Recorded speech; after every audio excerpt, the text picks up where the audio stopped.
Movie की शुरुआत में हम सेजर नाम के एक आदमी को देखते हैं जो कि एक बड़ी सी बिल्डिंग का केयरटेकर था। वो काफी सैड पर्सनैलिटी वाला आदमी था जिसे बस हमेशा ऐसा लगता था कि उसके साथ सब कुछ बुरा ही होता है और उसके साथ जो भी अच्छा होता था उससे वो भी कभी भी खुश नहीं रहता। सेजर को दूसरों को दुखी देखने में बहुत खुशी होती थी और दूसरों को खुश देखकर उसे बहुत गुस्सा आने लगता था। वो हमेशा ऐसे ही काम करता था जिससे कि दूसरों को दुख पहुंचे और वो दुखी हो जाएं। अब हम उसको बेड से उठकर पूरी तरह से तैयार होकर एक रूम से बाहर निकलते हुए देखते हैं और ये किसका रूम था, ये सीजर किसके साथ सोया हुआ था, ये सब हमें आगे जानने को मिलेगा। अब हम सेजर को अपने काम पर जाते हुए देख पाते हैं जहां पर वो बिल्डिंग में आने जाने वाले लोगों को अटेंड कर रहा होता है और बाकी छोटे मोटे काम भी वो ये सब संभाल रहा था। अब दूसरी तरफ हम उसी लड़की को देखते हैं जिसके साथ सीजर सोया हुआ था और उसका नाम क्लैरा होता है। सीजर असल में क्लैरा को बेहोश करके रात के समय उसके कमरे में आ जाता था और पूरी रात उसी के साथ सोया करता, जिसके बाद सुबह जल्दी ही वो उसके रूम से निकल जाया करता और वो बिल्डिंग का केयरटेकर था इसलिए उसके पास हर रूम की चाबी भी होती थी और इसी तरह से वो हर एक दिन गुजारा करता या फिर ये कहीं रात गुजारा करता था। खैर अब सीजर का ये सच उसी बिल्डिंग में रह रही एक छोटी सी लड़की अर्सला जान जाती है, इसलिए वो उसको ब्लैकमेल करके अपने लिए पैसे और खाने की चीजें मंगवाया करती थी जो कि ना चाहते हुए भी सीजर को उसे लाकर देना पड़ता था। अब जब क्लैरा अपने काम के लिए जा रही होती है तो वो जाने से पहले सीजर से थोड़ी बातें करती है। अब क्लैरा का मूड हर वक्त अच्छा ही होता था जिसकी वजह से वो हमेशा खुशी रहती थी, लेकिन ये चीज उसको पसंद नहीं आती थी। अब सीजर यहाँ पर हॉस्पिटल के अंदर अपनी माँ से मिलने जाता है क्योंकि उनकी तबीयत यूजुअली खराब ही रहा करती थी, इसलिए उन्हें हॉस्पिटल में ही रहना पड़ता था और अपनी मॉम से सीजर कभी कभी मिलने चला जाता था। अब जब वो अपनी मॉम से मिलता है तब वो उनको बताता है कि वो किसी को खुश नहीं देखना चाहता, स्पेशली क्लैरा को, इसलिए वो बहुत ही जल्दी बहुत हार्ड स्टेप उठाने वाला है, जिसे सुनकर उसकी मॉम दुखी हो जाती है। यानी कि उसकी मॉम को भी अपने बेटे के इस पागलपन का आइडिया था और यहाँ पर सीजर हमें काइंड ऑफ एक साइकोपैथ लग रहा था। चलो अच्छा है हम इंट्रोवर्ट्स इस चीज से बचे रहेंगे क्योंकि हम लोगों के चेहरे पर खुशी वगैरह दिखती नहीं है। लाइक मन में हम खुश होते हैं लेकिन बाहर इतना दिखाते नहीं। और कितने इंट्रोवर्ट्स इस चीज से रिलेट कर सकते हैं कमेंट सेक्शन के अंदर जरूर लिखना। एनीवेज अब वो बिल्डिंग के अंदर पहुंच जाता है जहाँ पर वहाँ का मैनेजर उसको लेट आने के लिए चिल्लाने लगता है, लेकिन तभी वहाँ पर एक लेडी आ जाती है जो कि उसी बिल्डिंग में रहा करती थी और वो सीजर को अपने डॉग्स को एक रात संभालने के लिए रिक्वेस्ट करती है, जिस पर वो मान जाता है। अब रात होते ही सीजर उस लेडी के रूम में चला जाता है जहाँ पर उसे उन डॉग्स का ध्यान रखना था। अब वो रूम के अंदर जाकर डॉग्स को डॉग फूड दे देता है, लेकिन जो पाई उस लेडी ने सीजर को खाने के लिए रखी थी उसका एक छोटा सा टुकड़ा वो जानबूझकर डॉग को काट कर दे देता है, जिसको खाकर डॉग बीमार पड़ जाए। जैसे कि मैंने आपको बताया इस आदमी को डॉग्स को भी खुश देखकर खुशी नहीं थी, उनको भी देखकर इसे दुख होता था।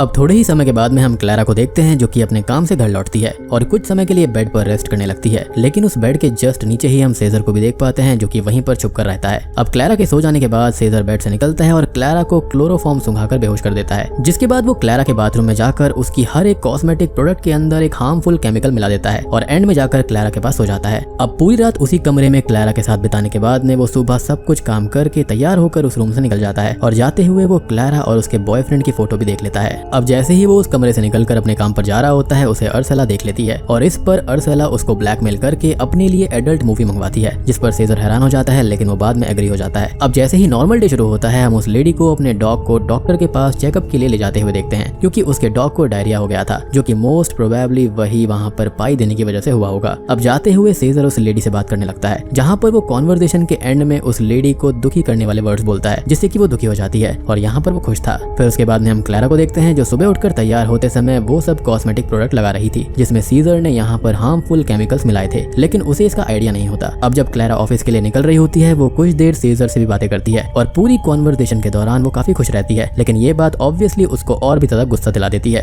अब जैसे ही क्लैरा वहाँ से निकल जाती है तो उसके कुछ ही समय के बाद में सीजर से मिलने अर्सला आती है जहाँ पर वो उसको एडल्ट मूवी दे देता है और जाते हुए अर्सला सीजर को बोलती है कि अब वो 60 यूरोस के बदले उसके सच को छुपाने के लिए 100 यूरोस लेगी। खैर अब अगले सीन में सीजर को बिल्डिंग में रहने वाला एक सीनियर सिटीजन आदमी बहुत चिल्लाने लगता है क्योंकि उसने सीजर को अपने पौधों का ध्यान रखने के लिए कहा था, लेकिन उसने ऐसा नहीं किया जिसकी वजह से उसके सारे पौधे सूख गए थे। अब यहाँ पर वो हॉस्पिटल जाता है और अपनी मॉम को बताता है कि क्लैरा अभी भी बहुत खुश है लेकिन आगे ऐसा नहीं होगा, जिसको सुनकर उसकी मॉम दुखी हो जाती है क्योंकि वो ये सब जानकर भी कुछ नहीं कर सकती थी। अब हॉस्पिटल से लौटने के बाद में सीजर उसी बिल्डिंग में काम कर रही एक मॉम और उसके बेटे को ये बताता है कि बिल्डिंग की ऑफिस की कंडीशन साफ नहीं है, जिसकी वजह से काफी कंप्लेंट्स आ रही हैं और इस चीज के लिए वो औरत अपने बेटे पर चिल्लाती है और ऑफिस को जल्दी से जल्दी साफ करवाने का वादा करती है। अब शाम होते ही सीजर क्लैरा के घर में चला जाता है और उसकी मॉम की वॉच को एसिड डालकर खराब कर देता है ताकि ये देखकर क्लैरा दुखी हो जाए, जिसके बाद वो फिर से जाकर क्लैरा के बेड के नीचे छुप जाता है और वो रात को भी सीजर अपने सेम ही हरकतों को रिपीट करता है। अब अगली सुबह क्लैरा जब उठती है तब उसे अपने चेहरे पर हल्के हल्के रैशेस नजर आते हैं और जॉब के लिए जाते हुए भी सीजर उसके रैशेस को उसे रिमाइंड कराते हुए बोलता है कि ये तुम पर अच्छा नहीं लग रहा, ये सोचकर कि क्लैरा इससे दुखी हो जाएगी। फिर भी क्लैरा बिल्कुल हैप्पी मूड में ही वहाँ से चली जाती है, जिसको देखकर उसे बहुत गुस्सा आता है। अब जब क्लैरा जब तक घर नहीं आती तब तक वो रियलाइज करती है कि उसके रैशेस काफी बढ़ गए हैं और यहाँ से लगभग एक हफ्ते तक सीजर काफी सारे डेंजरस केमिकल्स उसके कॉस्मेटिक्स में मिलाता जा रहा था, जिससे जिससे उसके रैशेस की प्रॉब्लम बढ़ती जाती है। और इसी दौरान सेजर कुछ लेटर लिखकर क्लैरा को भेजता है जिससे वो उसको मेंटली टॉर्चर करता है।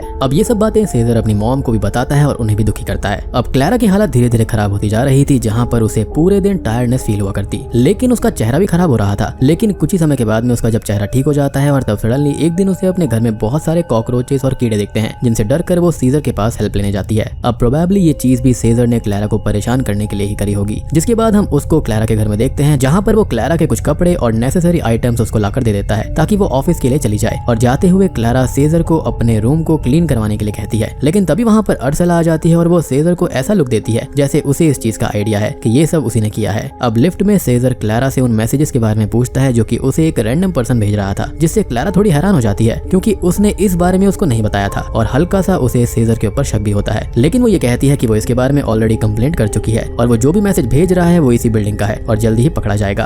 अब वो हॉस्पिटल में अपनी मॉम से मिलने जाता है, जहाँ पर वो उनको बताता है कि वो क्लैरा के साथ काफी लाइट पेश आ रहा है, लेकिन अब वो बहुत ही ज्यादा स्ट्रिक्ट होने वाला है। जिसके बाद सेजर घर लौटता है और क्लैरा के रूम को खाली करके वहाँ पर पेस्टिसाइड्स डालने लगता है। लेकिन तभी वहाँ पर बिल्डिंग के मैनेजर आ जाते हैं जो कि उसे हिंट देते हैं कि जल्दी ही उसे जॉब से निकाल दिया जाएगा क्योंकि उसका केयरलेस बिहेवियर काफी ज्यादा बढ़ता जा रहा है। अब कुछ इन्वेस्टिगेशन ऑफिसर्स बिल्डिंग के अंदर आ जाते हैं, वो भी इस चीज का पता लगाने के लिए कि क्लैरा को कौन ऐसे मैसेजेस भेज रहा था। और उनका पहला शक ही सेजर पर चला जाता है क्योंकि उसके पास हर एक रूम की चाबी थी। लेकिन सेजर ऑफिसर्स को कहता है कि ये सब मैसेजेस जो रूम को साफ करने वाले माँ बेटा हैं उनका बेटा भेज सकता है। और एंड में सेजर के बनाए गए सिनेरियो समहाउ ऐसे वर्क करते हैं कि ऑफिसर्स उन दोनों माँ बेटे को ही अरेस्ट करके ले जाते हैं। खैर वो कुछ ज्यादा ही डेंजरस स्टेप क्लैरा की तरफ उठाने वाला था और उसका पूरा इंटेंशन अब क्लैरा को स्टैब करके मारने का था, इसलिए वो नाइफ लेकर क्लैरा के बेड के नीचे छुप जाता है। लेकिन उस रात होता यह है कि क्लैरा काफी लेट आती है और वो आज अपने बॉयफ्रेंड को भी लेकर आई थी। जिसके बाद दोनों ही बेड पर इंटीमेट होने लगते हैं और सेजर बेड के नीचे ही होता है। अब होता यह है कि जो क्लोरोफॉर्म वो क्लैरा के लिए लेकर आया था वो उसके ही मुंह पर गिर जाता है, जिसके बाद वो समहाउ उन दोनों की नजरों से बचते हुए उस रूम से बाहर निकलने लगता है। लेकिन जस्ट आफ्टर दैट जब वो रूम के दरवाजे को खोलने लगता है तभी ये सीन यहीं पर कट हो जाता है। अब अगली सुबह हम सेजर को बाथरूम में देखते हैं, यानी कि बेहोश होने से पहले सेजर समहाउ बाथटब में चला गया था और उसके जस्ट सामने ही कर्टेन्स के आगे क्लैरा ब्रश कर रही होती है, यानी कि अब सेजर का यहाँ से बचकर जाना काफी मुश्किल था। अब उसका जो बैग होता है वो भी वहीं क्लैरा के रूम में ही था और क्लैरा और उसका बॉयफ्रेंड ये सोचने लगते हैं कि ये बैग किसका है। अब समहाउ वो उन दोनों की नजरों से बचते हुए अपने आइडेंटिफिकेशन वाली चीजें उठाकर उस रूम से भागने लगता है। लेकिन तभी क्लैरा का बॉयफ्रेंड उसको देख लेता है और वो उसे मारने ही वाला होता है कि तभी वहाँ पर क्लैरा आ जाती है और सेजर कहता है कि कल पेस्टिसाइड्स मारते हुए उसका कुछ सामान यहाँ पर छूट गया था जिसको वो लेने आया था। जिसके बाद क्लैरा उसे वो बैग दे देती है और सेजर सॉरी कहकर वहाँ से चला जाता है। अब वो जैसे ही अपने काम पर पहुंचता है उसका मैनेजर और वही बूढ़ा आदमी उसको रोक लेते हैं और उसको एक लेटर देकर कहते हैं कि तुम्हारे पास बस 15 दिन बचे हैं जॉब को छोड़ने के लिए, तो तुम जितना जल्दी हो सके यहाँ से चले जाओ। जिसके बाद सेजर समझ जाता है कि अब उसे यहाँ से जाना ही पड़ेगा। अब जब वो अपना सामान पैक कर रहा होता है तब उसको वही डॉग वाली लेडी मिलने आती है जो कि उसको कहती है कि हम लोग आपको बहुत मिस करेंगे। लेकिन इस पर रिप्लाई में सीजर उसको कहता है कि आप वैसे भी काफी बूढ़ी हो चुकी हैं और आपका कोई भी पार्टनर नहीं है जो कि आपसे बातें कर सके। यहाँ के नेबर्स भी किसी से अच्छी तरह से बिहेव नहीं करते। और ऐसी बातें कहकर सीजर उस लेडी को बहुत दुखी कर देता है। जिसके बाद वो लेडी काफी ज्यादा सैड होकर अपने रूम की तरफ जाने लगती है और पीछे से वो ये सब देखकर काफी खुश हो रहा था।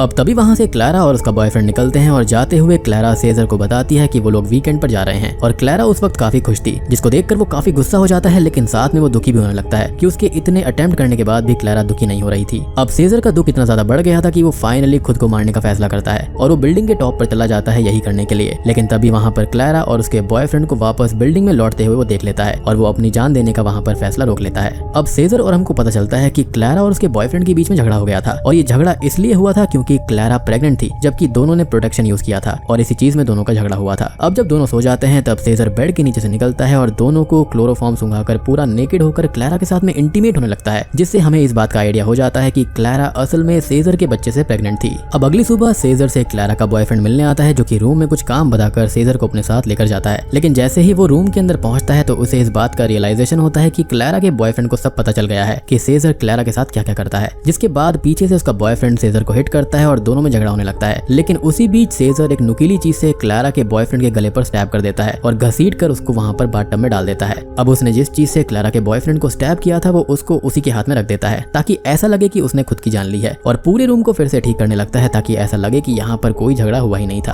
खैर अगले दिन क्लैरा के बॉयफ्रेंड की डेथ से रिलेटेड इन्वेस्टिगेशन के लिए काफी ऑफिसर्स आते हैं और वो सीजर को भी बुलाते हैं। वो यहाँ पर ये कहकर बचने की कोशिश करता है कि वो अब इस बिल्डिंग में सर्व नहीं करता, लेकिन फिर भी उससे इन्वेस्टिगेशन की जाती है। मतलब चालाकी देख रहे हो बंदे की कि 15 दिन के नोटिस पीरियड को वो उनके ही खिलाफ इस्तेमाल कर रहा था। अब इसी दौरान सेजर को ये बात पता चल जाती है कि उसका सच अर्सला को फिर से पता चल चुका है, इसलिए रात रात के वक्त वो उसके घर में जाकर उसकी पूरी फैमिली को बेहोश करके और अर्सेला को धमकाते हुए ये कहता है कि उसे सब पता है कि वो स्कूल कहाँ जाती है, उसके कौन कौन से दोस्त हैं और सब कुछ। वो ये भी कहता है कि वो उसके साथ कुछ भी कर सकता है, इसलिए अर्सेला को अपना मुंह बंद रखना चाहिए। अब अगले दिन इन्वेस्टिगेशन ऑफिसर फिर से सीजर के साथ में इन्वेस्टिगेशन करने आते हैं, जहाँ पर वो बताता है कि क्लारा के घर के आगे अर्सेला नाम की एक बच्ची रहती है और जो भी वहाँ पर हुआ होगा उसका मे बी अर्सेला को आइडिया होगा, तो उन्हें उससे पूछताछ करनी चाहिए। जिस पर ऑफिसर उससे पूछताछ तो करते हैं, लेकिन डर में अर्सेला ऑफिसर्स को कुछ भी नहीं बताती। अब लास्ट में क्लारा की मॉम उसे अपने साथ अपने घर ले जा रही होती है और जाते हुए भी सीजर क्लारा को और दुखी करने वाली बातें करता है। और यहाँ पर हम फाइनली क्लारा को हद से ज्यादा दुख में देख पाते हैं, यानी कि सीजर अपने प्लान में कामयाब हो गया था और उसको इस बात से खुशी भी होती है। अब हमें कुछ महीने के बाद का सीन दिखाया जाता है, जहाँ पर क्लारा के हाथ में एक बेबी था और वो सीजर का ही बच्चा था, जिसका क्लारा को कोई आइडिया ही नहीं था, क्योंकि वो तो यही सोच रही थी कि शायद से प्रोटेक्शन फेल हो गया होगा और वो उसके बॉयफ्रेंड का ही बच्चा था।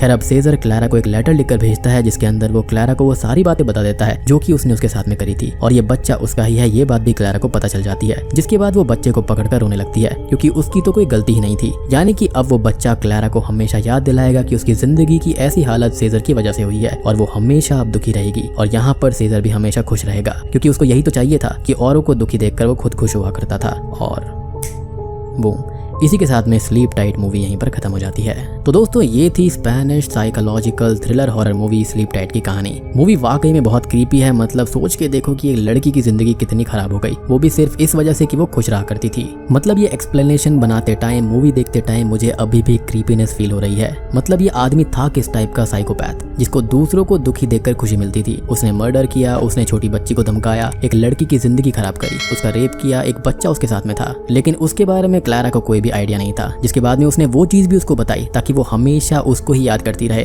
जिसके बाद में सीजर को खुद खुशी मिलती रहेगी। उम्मीद करता हूँ कि आपको मूवी पसंद आई होगी, वीडियो पसंद आई होगी। पसंद आई है तो वीडियो को लाइक कर देना, चैनल के ऊपर नए हैं तो सब्सक्राइब कर लीजिए। तो मैं आप सबको मिलता हूँ अगली वीडियो के साथ में।